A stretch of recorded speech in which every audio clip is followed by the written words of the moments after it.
Yo elegí unas marcas Osram que tiene garantía de 4 años, pero pueden elegir cualquier marca. El lado izquierdo apretamos el freno y nada. Acá vemos la de la derecha que sí funciona perfecto. Apretamos el freno y se activa. Como se me quemó, decidí ponerle LED. Acá tenemos como es el nuevo modelo. Esa parte metálica refrigera. Presionamos el centro de los dos clips y tiramos hasta poder sacar el clip. Sacamos el segundo clip, doblamos el tapizado para abajo para poder acceder al área.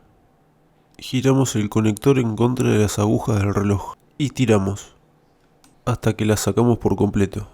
Ahora tiramos de la lamparita hasta que sale.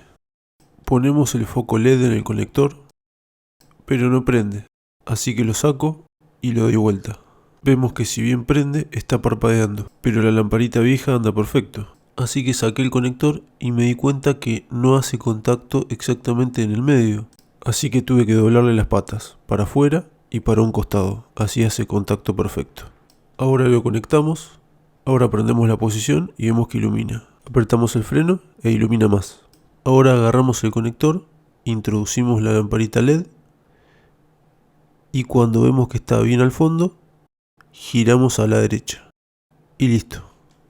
Corremos el tapizado hasta que coincida con los agujeros, ponemos el clip de arriba y presionamos el centro.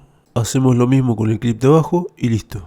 Ahora ponemos la disposición, apretamos el freno y vemos cómo ilumina. Está andando perfecto. Así se ve de día. Y así de noche.